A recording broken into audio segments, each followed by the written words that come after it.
찾아서 함께 봉독하도록 하겠습니다. 히브리서 11장 5절 6절 말씀입니다. 믿음으로 에녹은 죽음을 보지 않고 옮겨졌으니 하나님이 그를 옮기심으로 다시 보이지 아니하였느니라. 그는 옮겨지기 전에 하나님을 기쁘시게 하는 자라 하는 증거를 받았느니라. 믿음이 없이는 하나님을 기쁘시게 하지 못하나니 하나님께 나아가는 자는 반드시 그가 계신 것과 또한 그가 자기를 찾는 자들에게 상 주시는 이심을 믿어야 할지니라. 아멘. 주님께 말씀을 이제 전적으로 매달려 물을 때에 순종이라는 제목을 주셨습니다. 한 해 동안 혹은 우리 평생에 주의 말씀을 받고 얼마나 순종하였는지를 진실하게 셈하여 보라라고 하셨습니다. 거기에서 새해와 미래의 비전을 위한 말씀을 들을 수도 또 지켜 이룰 수도 있다고 하셨습니다. 돌아봐 새해 축복의 설계가 나와야 할 것입니다. 사실 우리가 더 얻지 못하고 이루지 못한 모든 일들은 딱 하나입니다. 순종이 없거나 순종이 결여됐던 일 때문입니다. 맞다 옳다 하면서도 해마다 우리가 이것을 놓칩니다. 2024년에 아쉬움이 혹은 아픔이 있다면 그 일은 왜? 그 이루어지지 않거나 부족함은 왜? 다른 데 있지 않습니다. 경제가 어렵고 정치가 어렵고 상황이 어려운 게 아니라 내가 하나님께 순종하여 그 주실 그것, 얻을 그것을 놓쳤었다 혹은 부족했었다라고 알아야 할 것입니다. 그래서 오늘 순종이라는 말씀을 통해 성령께서 이 주제와 제목을 확정하여 우리들에게 주셨습니다. 자, 그러면 순종의 세 가지를 말씀하셨어요. 우리가 이 부분에서 부족했다라고 말씀하시고 싶었던 거고, 또 새해는 이 부분에서 순종을 이뤄봐라. 어떤 일이 벌어지나 이 말씀이에요. 그 첫째가 깨어있어 기도함입니다. 자, 누가복음 21장 36절에 보면 이러므로 너희는 장차 올 이 모든 일을 능히 피하고 인자 앞에 서도록 항상 기도하며 깨어 있으라 하시니라 라고 말했습니다. 물론 이것은 종말 때에 일어날 지구 전체에 대해 환란을 능히 피하고 예수님 앞에 서기 위하여 항상 깨어 있어 기도하라는 말씀입니다. 그럼 이 말씀이 오늘 우리들에게 적용은 뭘 말할까요? 이 모든 일을 능히 피하고가 뭡니까? 죄와 시험, 실패를 가르쳐 말합니다. 자, 실패하지 않으려면, 죄 가운데 무너지지 않으려면, 시험 가운데 삐뚤어지지 않으려면 딱 하나, 깨어있어 기도해야 된다는 거. 그래서 주 앞에 있다는 건, 주 앞에 우리가 갈 수 있다는 건 단지 주님과의 나중에 죽어서 천국 가는 이야기가 아닙니다. 항상 그리스도와의 동행을 가르쳐 말합니다. 어쩌면 우리가 가장 중요하고 필요하다고 말하면서 가장 가볍게 넘어가는 것이 바로 기도의 부분입니다. 그러면 깨어있어 기도한다는 것은 어떤 기도인가? 첫째가 말씀을 듣고자, 즉 깨닫고자 기도하는 거랍니다. 자꾸만 기도를 삶의 안타까운 필요만을 놓고 하나님께 매달려 기도하는 거라고 생각합니다. 그런데 만약 우리 마음에 그렇게 안 해도 나는 살아왔어. 그때부터 기도 안 합니다. 그 다음에 육신이 피곤하거나 너무 바쁘잖아요. 그래도 하나님의 긍휼과 자비가 있어 하면서 기도 안 합니다. 그런데 사실은 주님이 깨어있어 기도한다는 건 하나님의 말씀을 듣고자 하는 거예요. 성령으로 그 말씀이 우리 안에 일깨워지게 하는 이 일은 기도 아니면 안 된다는 거예요. 주님이 직접 그의 말씀을 그의 영으로 내 안에 감화하고 교통할 수 있도록 말씀을 주는 일이 언제 일어나느냐? 기도할 때는. 설교를 듣고 성경을 이미 알고 있었지만 그 말씀에 살아 생생하게 감동하고 역사하는 말씀으로 주어지는 게 언제예요? 기도할 때 듣고 깨닫고자 할 때라는 거예요. 나의 만 가지 이유와 문제가 있지만 나의 기도는 주님을 만나 그 말씀을 들어 그 다음에 그 말씀을 지키고자, 즉 순종하고자 기도하는 거예요. 기도는 이걸 위해서 하는 겁니다. 주님의 마음이 뭡니까? 주님의 뜻이 뭡니까? 그래서 그분의 말씀이 무엇인가를 깨닫고 들으려 하고 또 그것을 받았으면 그걸 지켜 순종해낼 수 있는 은혜와 능력 혹은 마음가짐을 위하여 기도하는 것이 깨어있어 기도하는 것이다. 그 말씀을 하셔요. 그래서 그것은 성령 안에서 주님과 교제와 섬김의 기도 생활이라는 거예요. 이런 말을 하면 여러분에게 어떤 핀잔을 먹을 수도 있는데, 사실은 나이를 먹을수록 저는 기도가 굉장히 기쁘고 행복해요. 전에는 기도를 힘을 많이 쓰고 고생을 많이 하는 기도가 하나님께 더 상달이 되고 마치 그것이 하나님의 뜻을 따라 하는 기도라고 생각했어요. 그 말은 전혀 틀리진 않아요. 그런데 중요한 건 그 기도가 시작이 되고 성숙이 되고 어우러지고 만들어져서 어디로 가는 거냐? 성령 안에서 주님과의 교제와 섬김의 기도 생활로 가는 거예요. 그래서 주님이 말씀하시지요. 주님의 마음을 감동으로 느끼게 하지요. 때로는 주님을 보게 하시지요. 그러면서 주님은 말씀을 보게 하고 말씀을 깨닫게 하고 말씀을 적용하면서 심령을 점령해 가셔요. 사랑으로, 믿음으로, 회개로, 소망으로 점점 나의 마음을 그 말씀으로 점령해 가시는 거예요. 그래서 그 말씀으로 말미암아 내 가슴이 형성이 되고 일깨워지고 만들어진 그것으로 나는 주님을 또 사랑하고 섬기고 약속하고 고백해 가는 거예요. 자, 기도의 열매, 성령으로 하는 기도는 이쪽으로 가는 거예요. 그렇다면 내가 매일같이 그런 기도 시간과 생활이 있다면 삐뚤어질 수 있을까요? 음해하고 미련하여 못 깨닫고 내 마음대로 살 수 있을까요? 그렇지 않아요. 항상 주님의 마음이 주님의 뜻이, 주님께서 계획하신 것이 무엇인가를 알고 난 따라갈 준비가 되는 거예요, 영혼으로. 그렇게 해서 그 기도는 내 안의 은혜로, 그리고 그 기도로 말미암아 다른 무엇을 구하든지 주님은 응답하고 역사해 주시는 것입니다. 그러므로 여러분이 최소한 하루에 1시간, 한 시즌은 주님하고 정말 깊게 기도하면서 그분을 들으려, 그 말씀을 보려, 그 말씀을 깨우쳐 내 안에 되새기려 애를 쓰는 기도 생활이 있어야 된다는 거예요.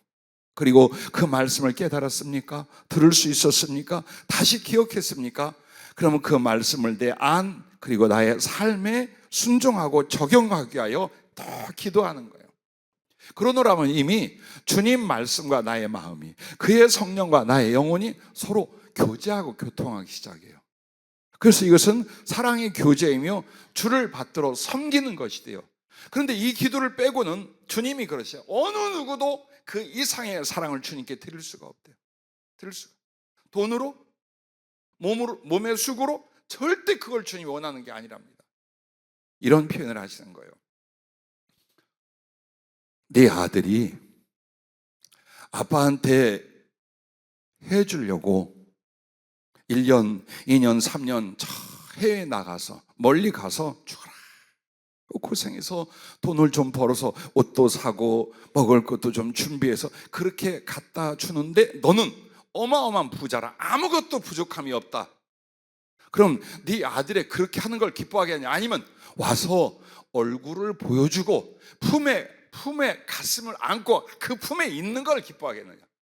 오늘 성령께서 그러시는 거예요. 뭘 기뻐할 것 같으냐? 응? 어떻게 해서 봉사하겠습니다? 어떻게 해서 섬기겠습니까? 그 전에 정말 주님이 나를 얼마나 사랑해서 그리워하는지, 그 그리움 속에 나를 필요로 하는지, 그래서 나의 얼굴을 그분께 베고 나의 가슴을 쏟는 건 진실한 기도밖에 없단 말이에요. 그러니 주님 입장에서 우리의 기도를 얼마나 기뻐하고 사모하는가, 그걸 이해시키게 하여 그렇게 말씀을 하는 거예요. 그리고 언제나 집에서 기도할 수 있고요, 특별한 장소나 누워서나 기도할 수 있어요. 그런데 주님하고 약속한 장소가 저는 예배당이 우리 교회예요. 그래서 이리 와서 기도하는 거하고 집이나 어디서 기도하는 거 벌써 영적인 교감이 전혀 달라요. 이걸 어떻게 해서? 그래서 새벽이고 밤이고 와서 기도하면 주님이 딱 올 때부터 여기 와 기다리시는 거예요. 짧게는 하루 종일, 길게는 영원토록. 내 아들이 언제 오나, 내 사랑이 언제 오나. 그 잠깐 1시간 정도 기도하고 얼굴 보는데도 그렇게 좋아하고 행복하고 눈물 쏘고 약속하고 계획 세워주고 다 이렇게 하셔요. 우리가 비록 다 정확하게 주의 말씀과 그 인격성의 만남이 구체화되진 않아도 점점 깊어져 갈 거예요. 그래서 여러분의 기도는 깨어있어 기도하는 것이요, 그것이 무엇이냐? 바로 주님과의 실제적인 인격적인 교제와 당신을 가장 기쁘시게 하는 섬김이 기도 생활이라는 것입니다. 그래서 여러분과 나에게 이걸 말씀해 주시는 거예요. 전심의 기도 생활로 주님과의 성찬을 풍성하게 나누지 못하였기에 오병이어의 기적이 영혼과 너희 삶에 나타날 수 없었다라고 표현합니다. 이렇게 성령이 연결할 줄 몰랐어요. 자, 주님 앞에 나가 예배하고 기도하는 건 마치 주님과 그 제자들이 만찬을 나누고 최후의 성찬을 나눈 것 같다는 거예요. 그때 풍성한 그 주님의 은혜의 말씀, 사랑과 성령의 충만함을 나눠야만 그 다음에 우리가 세상에 나가 복음을 전하고 영혼을 도울 때에 단지 오병이어만을 가지고도 수천 명을 먹고 12바구니를 거두는 역사, 이와 같은 하나님의 사역, 기적 같은 성령의 역사가 그때 일어나는 거예요. 그때 일어난다.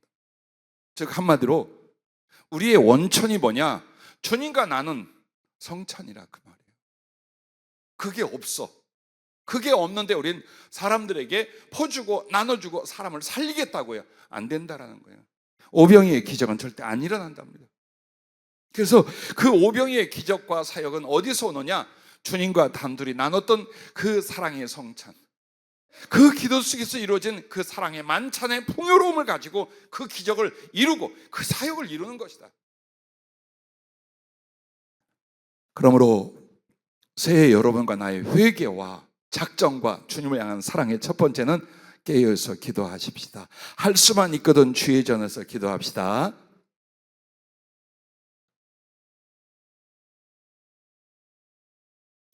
짧게 설교하려고 그랬는데 저희 교회 새로 오신 분들이 아멘을 잘해요. 은혜도 제일 많이 받아요. 그런데 몇 달만 지나가면 그거 없어집니다.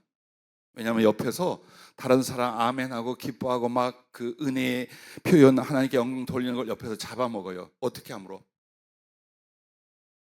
그리고 이렇게 쳐다봐. 딱 이러. 그럼 아멘. 그러지 말아요. 이거 20년 된 거야. 알아요?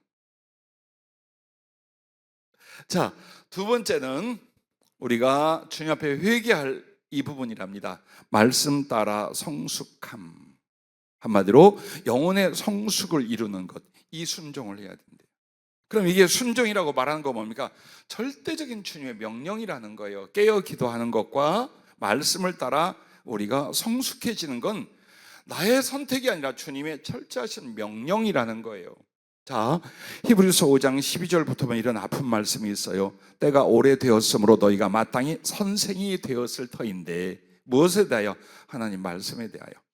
너희가 다시 하나님의 말씀의 초보에 대하여 누구에게서 가르침을 받아야 할 처지이니 단단한 음식은 못 먹고 젖이나 먹어야 할 자가 되었도다. 이는 젖을 먹는 자마다 어린아이니 의의 말씀을 경험하지 못한 자요, 단단한 음식은 장성한 자의 것이니 그들은 지각을 사용함으로 연단을 받아 선악을 분별하는 자들이니라. 자, 이 말씀이 뭐냐면 하나님의 말씀을 사모하고 받아 소화 흡수하는 것을 통하여 영혼이 성숙한 사람이 있고 영혼이 어린아이 같은 사람이 있다는 거예요. 예를 들어서 축복의 이야기, 칭찬의 이야기, 은혜의 이야기는 잘 받아들이는데 충성이나 회개나 순종이나 복종이나 나아가 주를 위한 고난과 가난, 희생과 순교에 관한 것들은 어때요? 못 받아들이는 거예요. 그래서 하나님 말씀을 전할 때 여러분을 스스로 보세요. 내가 어디까지 사랑하여 순종할 수 있는가? 그게 영혼의 깊이와 크기예요. 크기. 그래서 애기들은 젖밖에 못 먹어. 근데 장성해야 단단한 식물 다 뜯어먹고 소화 흡수할 수 있는 것처럼 정말 하나님의 의를 따르고 이루는 그 말씀을 넉넉히 순종할 수 있는 건 영적 성장, 영혼의 성숙한 사람의 것이다라는 거예요. 그러므로 영적으로 성숙하지 못하여 어린아이와 같다라는 건 육신적이고 세상적이고 자기 중심적인 신앙인으로 그냥 남아있어요. 그러므로 우리가 우리를 말씀을 통해 보는 거야. 내가 지극히 아직도 어린아이다. 그 말은 뭐예요? 육신적이고 세상적이고 자아중심적이야. 교회를 다니도 이루고 있다라는 거예요. 이게 어린아이예요. 그런데 하나님 말씀으로 은혜를 받고 치유를 받고 하나님 말씀으로 다짐을 얻고 계속 내 안에서 그 말씀이 살아 역사하잖아요. 그러면 어떻게 되냐? 점점점 영혼이 성장을 해. 근데 그 영혼의 성장의 목표는 예수님의 성품이에요. 예수님의 마음, 예수님의 성품, 예수님이 하신 일을 통해 어떻게 하나님께 영광을 돌리는가, 여기까지 올라가는 거예요. 이게 여러분과 나에게 일어나고 있는지, 아니면 그냥 주님이 주신 걸로 죄를 하겠다고 우리가 버티고 있는지, 이 부분을 보라는 것입니다. 고린도전서 13장 11절은 내가 어렸을 때 말하는 것이 어린아이와 같고 깨닫는 것이 어린아이와 같고 생각하는 것이 어린아이와 같다가 장성한 사람이 되어서는 어린아이의 일을 버렸노라. 그래요.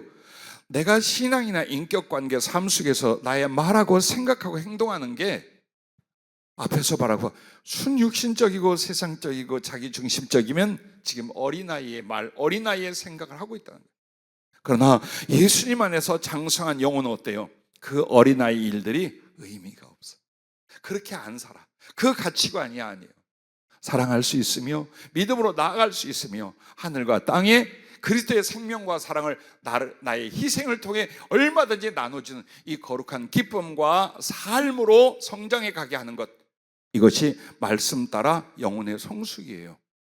그래서 구체적으로 에베소서 4장 13절부터는 영혼의 성장, 영혼의 성숙이 뭔가를 이렇게 말합니다.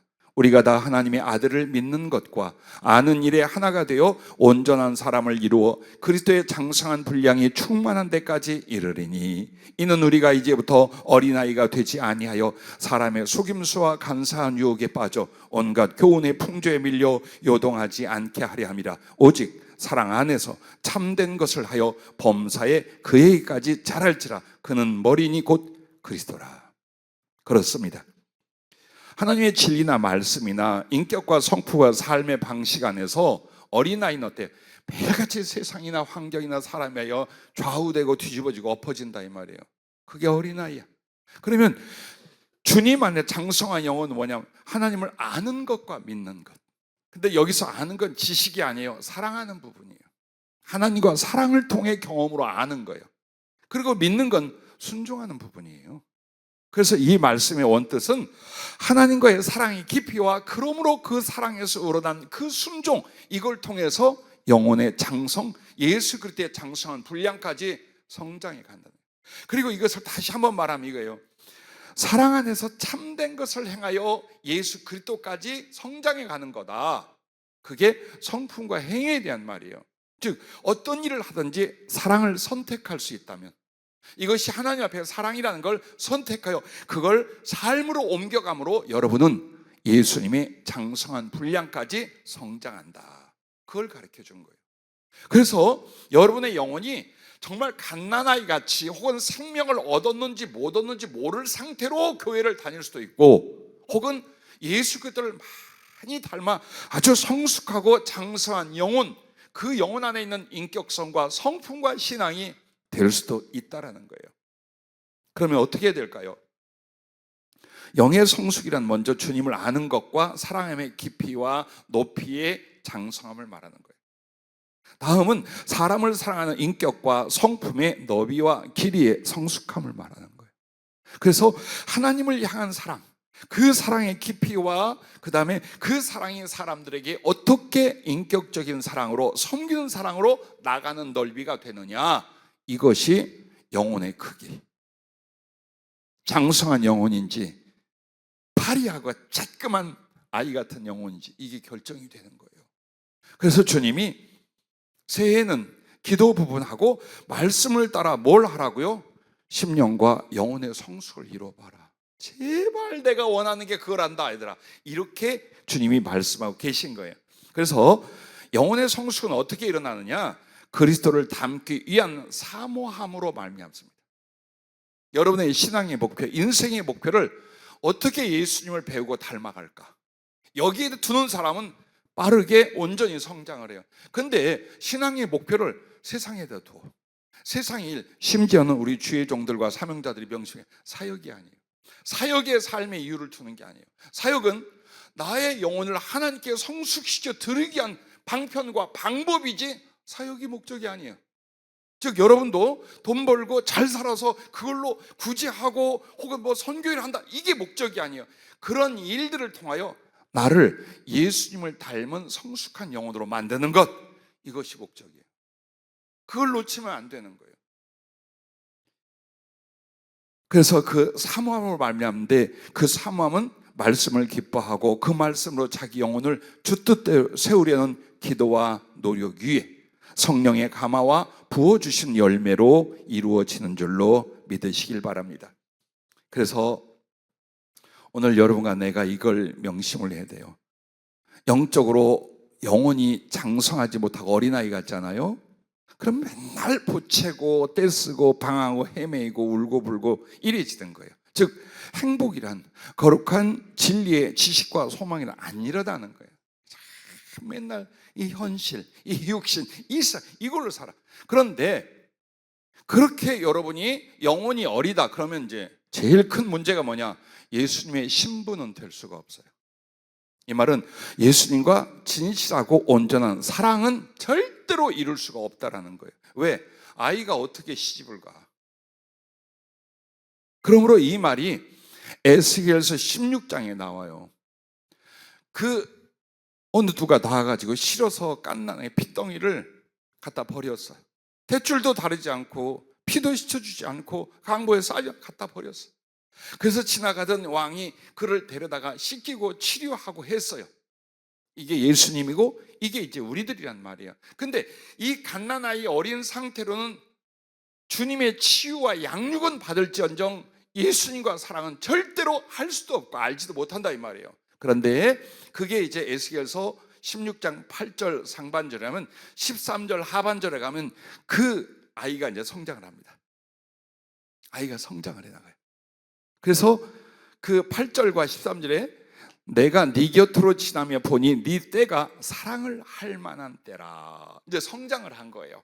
그래서 거기 아름다운 옷을 입히고 맛있는 걸 먹이고 정말 몸과 마음을 성숙한 여인, 아름다운 처녀로서 충분히 만들어요. 그리고 어떻게 되느냐?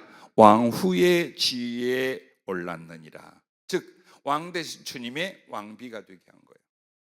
이 일은 언제부터 가능해요? 어려서는 안 되는 거예요.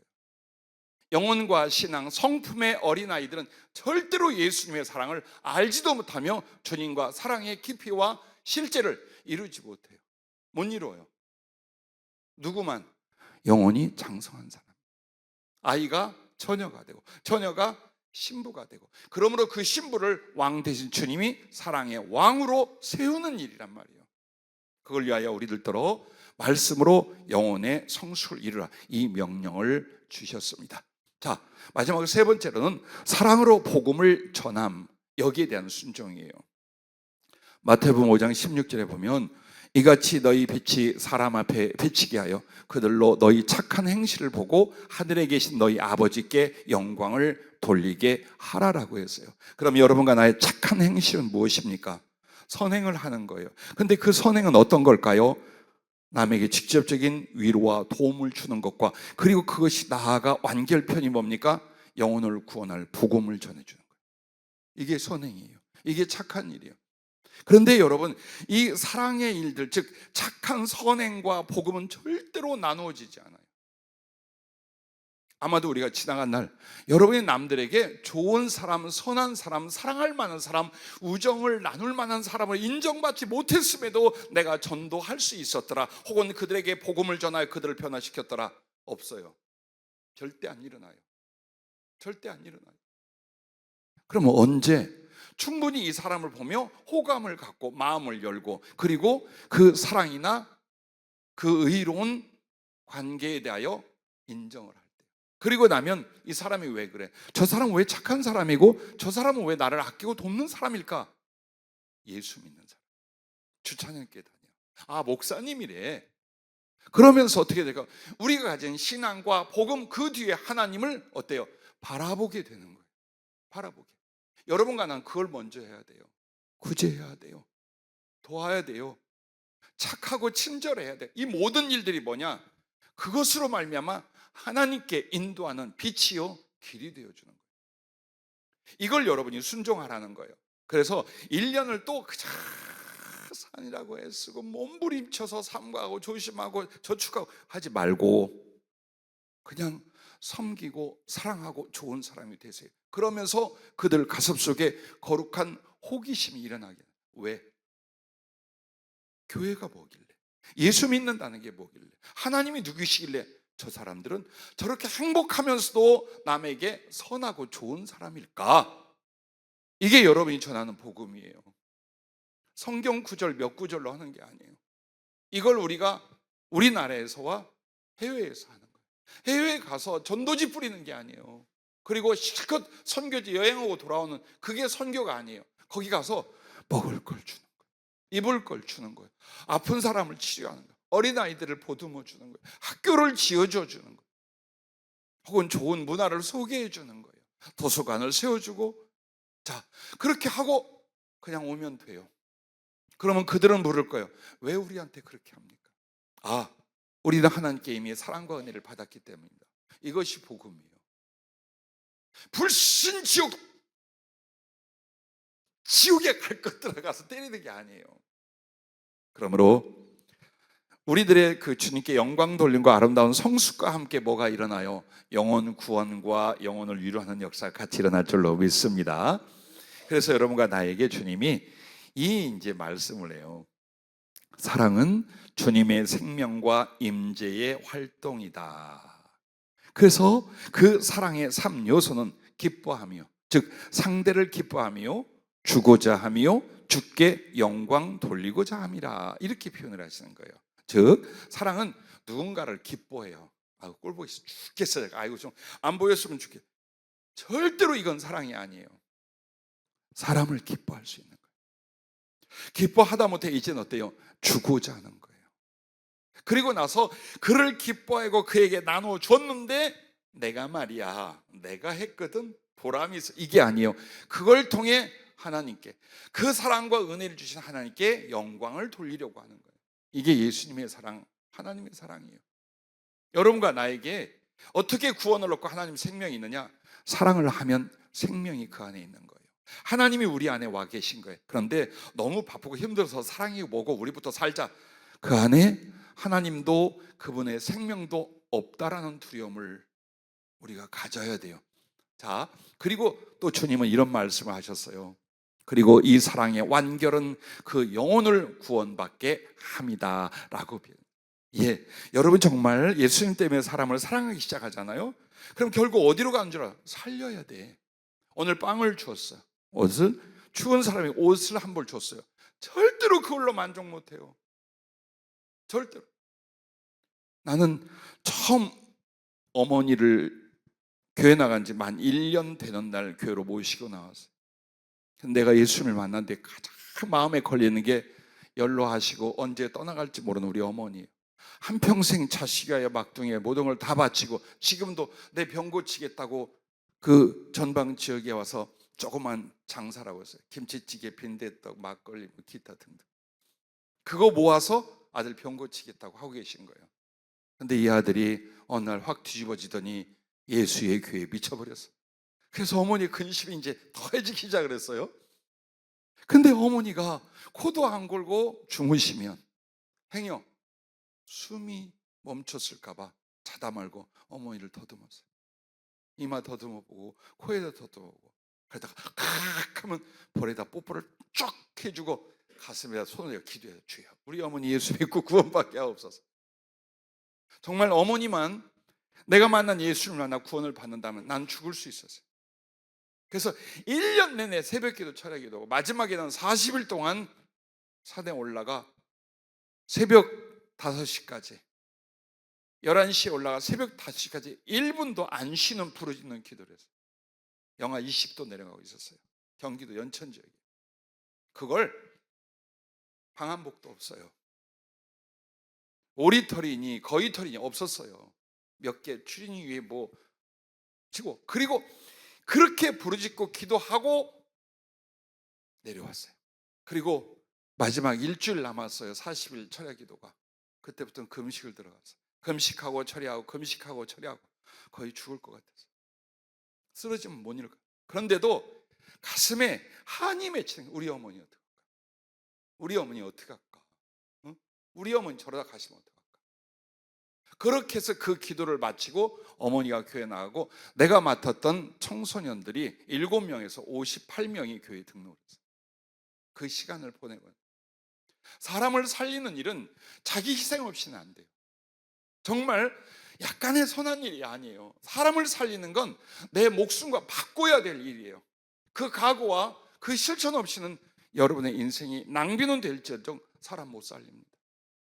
근데 그래서 우리 젊은 후배들이나 제자들도 그만, 야 목사 되는 거 아니야. 목사 그냥 되지 마라. 너 사람 살게 죽으려고 하면 목사 되고 하지 마라. 그 말이요, 괜히 건드리는 말이야. 모든 크리스찬, 하나님 앞에 생명을 얻은 우리는 선한 사람, 착한 사람, 도움을 주는 사람, 위로하는 사람이 되세요. 그러나 그 열매는 이제 목숨 걸고 목숨을 바쳐서라도 다른 영혼들을 살리는 것이 사랑의 완결편인 줄로 믿습니다. 그래서 여러분과 나에게 사랑과 복음 전함의 진심과 수고로 말미암아 하나님이 부어주시고 값지게 쓰시는 금그릇이 됩니다. 여러분과 나는 그렇게 주님 앞에 복을 받고 쓰임을 받기를 원했잖아요. 복을 받고 쓰임을 받으려면 그릇이 만들어져야 됩니다. 나무나 질그릇은요, 개밥 그릇을 씁니다. 혹은 오줌통으로 씁니다. 시골에서 질그릇에. 나무나 질그릇이라는 건 예수 믿되 정말 대충 하찮게 살았다는 뜻이에요. 그럼 여러분에게 최소한 은, 아니면 더 나은 금그릇이 되는 거예요. 그래서 그 금그릇이 되는 걸 뭐라고 말하냐? 누구든지 이런 것을 자기를 깨끗하게 하면 귀히 쓰는 그릇이 되어 거룩하고 주인의 쓰심에 합당하며 모든 선한 일에 준비함이 되리라. 그 주님이 쓰심에 대하여 합당하고 선한 일에 준비함이 되게끔 만드는 그릇, 그게 바로 여러분과 나의 사랑이에요. 영혼 사랑, 복음 전한 일들, 그것을 통해 금그릇이 돼요. 그러면 그 금그릇에 성령도, 말씀도, 사랑도, 물질도, 기도의 응답도 부어주고 부어줘서 주님이 쓰시더라, 그 말이에요. 그러므로 성경의 세 가지 연결을 보십시오. 자, 디모데후서 2장 20절부터 말한 지금 금그릇이 나왔어요. 근데 이 금그릇에 대하여 주님이 뭘 부어주느냐? 금 달란트를 부어준다고 마태복음 25장 21절에 말해요. 착하고 충성된 종아, 네가 적은 일에 충성하였음에 내가 많은 것을 네게 맡기리니 라고 하면서 금 달란트 비유가 나와요. 즉, 금 그릇이 되면 거기에 뭘 줘요? 금 달란트를 줘요. 정말로 최고의 것으로 하나님의 사랑과 영혼 구원을 이룰 수 있는 바로 그것들을 부어주신다, 이 말이에요. 근데 이 말씀이 요한계시록 4장 4절로 가면 이렇게 나옵니다. 또 보좌에 둘려 24보좌들이 있고 그 보좌들 위에 24장로들이 흰옷을 입고 머리에 금관을 쓰고 앉았더라라고. 금관. 자, 금 그릇에 금 달란트를 부어서 쓰고 나니 이제는 주님께 영광을 돌리고 주님께 무한한 사랑과 상을 받는 금관을 그걸로 받게 됩니다. 이걸 말씀하시는 거예요. 그래서 여러분과 내가 한 해를 또 낭비할 거냐? 24년도에 후회가 있고 하나님께 죄송한 세월이었다면 이제는 이 세 가지 부분에서 마음과 힘을 다해봐라. 그 적은 순종과 충성으로도 주님이 어떻게 금그릇에 금달란트를 부어줘서 금관이 되게 하는가를 여러분이 경험하게 되는 거예요. 그런데 왜 하필이면 오늘 본문이 히브리서 11장 5절과 6절이냐? 설교는 이미 주님이 다 불러줘요. 그래서 우리가 보통 우리 목사님들이나 설교하는 분들하고 저도 예전에 그랬으면 전혀 달라요. 왜? 본문을 정해야 돼요. 그리고 그 본문에서 적용이나 해석이나 이걸 다 끄집어내야 돼요. 그게 정상적인 설교예요. 근데 성령의 지시는 역으로 해요. 설교 주고 본문을 일러줘요. 그리고 적용이 어떻게 돼 있는가를 가르쳐 주셔요. 근데 이 설교를 하도록 다 불러주고 주님, 본문이 어디냐? 빛이 성경책에 쫙 비치는 걸 보는데 히브리서 11장 5절 6절에 빛을 쫙 비춰줘요. 그래서 오늘 읽은 바로 이 말씀이 믿음이 자, 믿음으로 에녹은 죽음을 보지 않고 옮겨졌으니 하나님이 그를 옮기심으로 다시 보이지 아니하였느니라. 그는 옮겨지기 전에 하나님을 기쁘시게 하는 자라 하는 증거를 받았느니라. 하나님을 기쁘시게 하는 그 믿음이 뭘고, 또 하나님과 동행했다는 믿음이 뭘까요? 바로 이 세 가지라 주인 거죠. 그게 하나님과 동행한 거야. 이 세 가지의 순종이. 그리고 이게 바로 하나님을 지극히 기쁘시게 하는 거래요. 그래서 그 에녹이 이룬 일, 에녹에게 명령했던 일을 오늘 25년 뒤에 우리 교회, 우리들에게 다시 한번 주신, 너 나와 동행하고 너 나의 기쁨이 되기를 원한다. 그래서 죽음을 피하여 그는 들어 올림을 받았다면 오늘 우리들에게는 그 죽음 대신 뭘 주님이 피하여 이기게 하시냐? 죄와 실패를 이기게. 즉 한마디로 하나님 앞에 순종과 형통을 이루게 만들어 주신다는 거예요. 그래서 오늘 이 세 가지에만 우리가 힘을 쓰면, 그 다음에 6절에 믿음이 없이는 하나님을 기쁘시게 하지 못하나니 하나님께 나아간 자는 반드시 그가 계신 것과 또한 그가 자기를 찾는 자들에게 상 주시는 이심을 믿어야 할지냐. 즉 한마디로 우리의 그 순종의 믿음을 대하여 주님이 어때요? 구하는 것마다, 하나님을 향하여 사모하는 것마다 상으로 다 응답해 주실 것이다 라고 이 두 절을 약속해 주셨습니다. 부탁합니다. 여러분과 그리고 내 영혼에게 나는 명령하고 부탁합니다. 이 세 가지의 순종 여부를 우리가 돌아봐 세 순종의 진실과 힘을 다한 순종으로 영혼을 변화시키십시다. 그리고 주님과의 관계를 온전케 하십시다. 그러므로 하나님의 부어주심과 들어 쓰심에 복된 그릇으로 여러분 모두 우리 교회가 쓰임받기를 주의 이름으로 축복합니다. 기도하겠습니다.